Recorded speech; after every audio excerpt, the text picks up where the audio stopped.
தாய் வீடு ஜூலை 2026. மாற்று ஆற்றலுக்கு மாறுவோம். உலகளாவிய எரிசக்தி சுதந்திர நாள். எழுதியவர் சீனா நற்குணலிங்கம். வாசிப்பவர் சோதிலிங்கம் சுபாஜினி. ஆற்றல் நுகர்வின் வரலாறு பல நூற்றாண்டுகளாக கணிசமாக வளர்ச்சியடைந்துள்ளது. விறகின் எளிமையான பயன்பாடு முதல் புதைப்படிவ எரிபொருட்களின் சிக்கலான பிரித்தெடுத்தல் வரை ஆற்றலுக்கான மனிதகுலத்தின் தேடல் இடைவிடாது தொடர்கின்றது. எனினும் புதைப்படிவ எரிபொருட்கள் மாசடைவிற்கும் காலநிலை மாற்றத்திற்கும் வழிவகுப்பதால் இந்த சார்பு நிலையின் சுற்றுச்சூழல் விலை பெருகிய முறையில் தெளிவாகி வருகிறது. உலகளாவிய எரிசக்தி சுதந்திர நாளான ஜூலை 10 புகழ்பெற்ற அமெரிக்க கண்டுபிடிப்பாளர் நிக்கோலா டெஸ்லாவின் பிறந்த நாளை முன்னிட்டு இக்கவலைகளை நிவர்த்தி செய்வதற்கும் புதுப்பிக்கத்தக்க எரிசக்தி ஆதாரங்களின் ஆய்வு மற்றும் பயன்பாட்டை ஊக்குவிப்பதற்கும் 2005 ஆண்டில் முதலாக பிரகடனப்படுத்தப்பட்டது. புதுப்பிக்கத்தக்க எரிசக்தி பயன்பாட்டை ஊக்குவிக்கவும் சூரியன், காற்று மற்றும் புவி வெப்பம் போன்று மாற்று ஆற்றல் வடிவங்களை பயன்படுத்தி புதைப்படிவ எரிபொருட்களிலான தங்கியிருப்பை குறைக்கவும் நிலையான எதிர்காலத்தை உருவாக்கவும் இந்நாள் வழிவகுக்கிறது. மேலும் சூரிய சக்தி உள்ளிட்ட பிற புதுப்பிக்கத்தக்க ஆற்றல் மூலங்களை பயன்படுத்துவதன் மூலம் எரிசக்தி பாதுகாப்பை உறுதி செய்தல், சுற்றுச்சூழல் பாதிப்பை குறைத்தல், மாற்று ஆற்றல் பயன்பாட்டை ஊக்குவித்தல் மற்றும் புதுப்பிக்கத்தக்க எரிசக்தி ஆதாரங்களின் மதிப்பு பற்றிய விழிப்புணர்வை ஏற்படுத்துதல் ஆகிய நோக்கங்களுடன் 2005 ஆண்டு ஜூலை 10 அன்று இந்நாள் பிரகடனப்படுத்தப்பட்டு அன்று முதல் ஒவ்வொரு ஆண்டும் ஜூலை 10 அன்று உலகளாவிய ரீதியில் கொண்டாடப்பட்டு வருகிறது. உலகளாவிய எரிசக்தி சுதந்திர நாளின் 2025 ஆண்டிற்கான கருப்பொருள் இப்போது ஆற்றல் மாற்றம், எதிர்காலத்தை தழுவுங்கள் என்பதாகும். இந்நாள் மிகவும் நிலைபேறான மற்றும் மீள்சக்தி அமைப்புகளை நோக்கி மாறுவதன் சுற்றுச்சூழல் மற்றும் பொருளாதார நன்மைகளை நமக்கு நினைவூட்டுகிறது. உலகின் எரிசக்தி பிரச்சனைகளை தீர்ப்பதற்கும் தூய்மையான மற்றும் நிலையான எரிசக்தி ஆதாரங்களுக்கு மாறுவதை விரிவுபடுத்துவதற்குமான நமது கூட்டு பொறுப்பை உணர்த்துவதற்கும் இச்சந்தர்ப்பம் உதவுகிறது. ஆற்றல் பல்வகைப்படுத்தல் மற்றும் நிலையான ஆற்றல் தீர்வுகளில் தொழில்நுட்ப முன்னேற்றங்களை மேம்படுத்துவதில் இந்நாள் கவனம் செலுத்துகிறது. ஆற்றல் சுதந்திரம் மற்றும் நிலையான எதிர்காலத்தை நோக்கிய உலகளாவிய பயணத்தை விரிவுபடுத்துவதை நோக்கமாக கொண்ட பல்வேறு முன்முயற்சிகள், பிரச்சாரங்கள் மற்றும் கலந்துரையாடல்களால் இந்நாள் சிறப்பிக்கப்படுகிறது. உலகெங்கிலும் உள்ள மக்கள் மற்றும் நிறுவனங்கள் சூழல் நட்பு நடைமுறைகளை மேற்கொண்டு எரிசக்தி சேமிப்பை வலியுறுத்துகின்றனர். சூரிய சக்தி மின்படல், மின்சார வாகனங்கள் மற்றும் ஆற்றல் திறனுள்ள உபகரணங்களை பயன்படுத்துவது போன்ற நடவடிக்கைகள் இந்த சுதந்திர நாளை முன்னெடுத்துச் செல்ல உதவும். புதுப்பிக்க முடியாத வளங்களில் தங்கியிருப்பதை குறைத்து தூய்மையான மீள்தன்மை கொண்ட எரிசக்தி அமைப்புகளை நோக்கி மாறுவதன் முக்கியத்துவத்தை அரசாங்கங்கள், நிறுவனங்கள் மற்றும் தனிநபர்களுக்கு வலியுறுத்த இந்நாள் அனுசரிக்கப்படுகிறது. உலகளாவிய ஆற்றல் சுதந்திரம் என்பது புதுப்பிக்கத்தக்க எரிசக்தி ஆதாரங்களை நோக்கி மாறுவதற்கும் புதைபடிவ எரிபொருட்களின் சங்கிலிகளிலிருந்து நமது பொருளாதாரங்களை விடுவிப்பதற்குமான நமது கூட்டு பொறுப்பின் சக்தி வாய்ந்த நினைவூட்டலாக செயற்படுகிறது.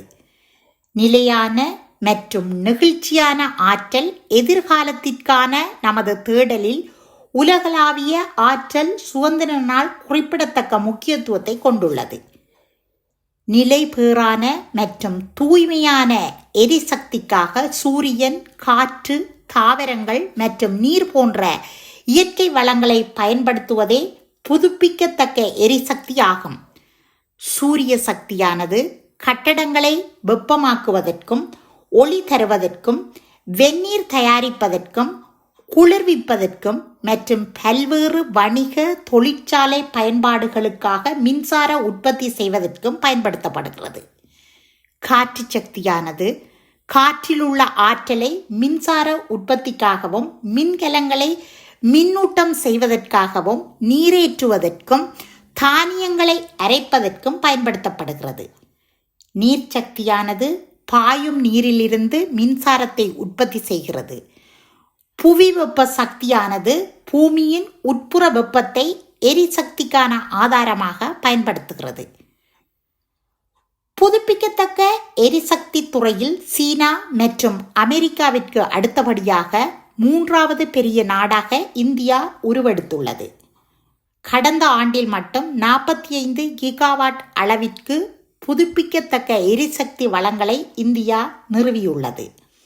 இதில் சூரிய சக்தி மின்படல்களும் காற்றாலைகளும் அதிக அளவில் நிறுவப்பட்டுள்ளதாக சர்வதேச புதுப்பிக்கத்தக்க எரிசக்தி நிறுவனம் அறிக்கை வெளியிட்டுள்ளது. மின்சாரம் முதல் எண்ணெய், எரிவாயு மற்றும் நிலக்கரி வரை ஆற்றல் நமது வாழ்வின் பிரிக்க முடியாத ஒரு அங்கமாகிவிட்டது. எனினும் நமது அதிகரித்த நுகர்வு தேவைகள் இன்று நாம் பயன்படுத்தும் பெரும்பாலான புதுப்பிக்க முடியாத ஆற்றல் மூலங்களை மிக விரைவாக அளித்து வருகின்றன. இன்றைய உலகில் ஒவ்வொரு வாய்ப்புக்கும் சவாலுக்கும் ஆற்றலே அடிப்படையாக உள்ளது. பொருளாதாரம், காலநிலை, அவசர நிலை அல்லது உற்பத்தி என நம் வாழ்வின் ஒவ்வொரு அம்சத்திற்கும் ஆற்றல் இன்றியமையாததாகும். புதைபடிவ எரிபொருட்களை கொண்டு ஆற்றல் உற்பத்தி செய்வது இனிவரும் காலங்களில் சாத்தியமற்றதாக மாறுவதால் நிலையான மாற்று ஆற்றலின் அவசியம் பெருகிய முறையில் தெளிவாகி வருகிறது. ஐநா சபையின் கணிப்புகளின்படி 2050ஆம் ஆண்டில் உலக மக்கள் தொகை சுமார் 9.5 பில்லியனை எட்டும் என்று எதிர்பார்க்கப்படுகிறது. இந்த அதிகரித்து வரும் மக்கள் தொகையும் சுற்றுச்சூழல் கவலைகளும் தற்போதைய ஆற்றல் வளங்களுக்கு பெரும் சவாலாக உருவெடுத்துள்ளன.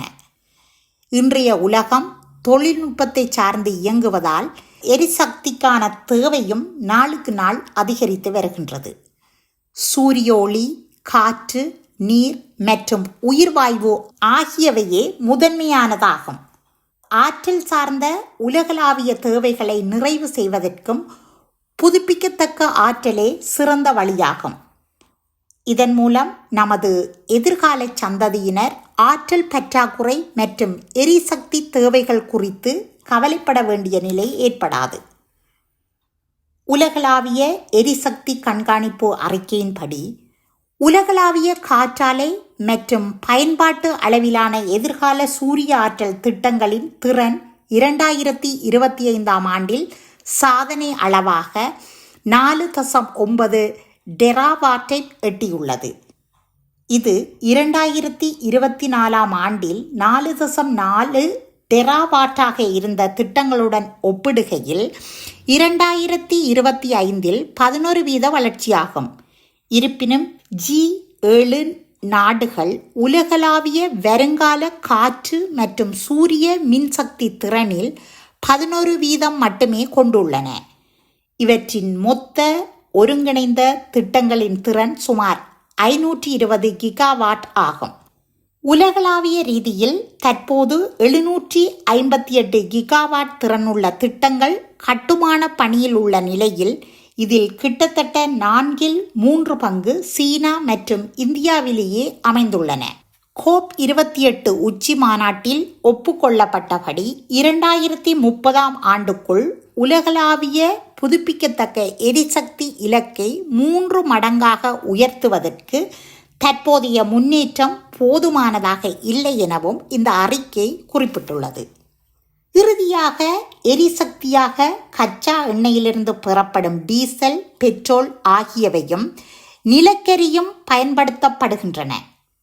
உலகின் இவற்றின் இருப்பு நாளுக்கு நாள் குறைந்து வருவது கவலை தருவதாக உள்ளது. உலகம் முழுவதும் ஒவ்வொரு நிமிடமும் இயங்கி வரும் கோடிக்கணக்கான வாகனங்களுக்கான எரிபொருள் இன்னும் எத்தனை ஆண்டுகளுக்கு நீடிக்கும் என்பதும் கேள்விக்குரியதே.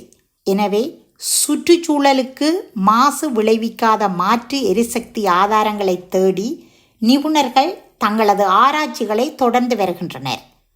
அத்தகைய மாசில்லாத தூய ஆற்றல் சூரிய ஒளியிலிருந்து இயற்கையாகவே நமக்கு கிடைப்பது ஒரு வரப்பிரசாதமாகும்.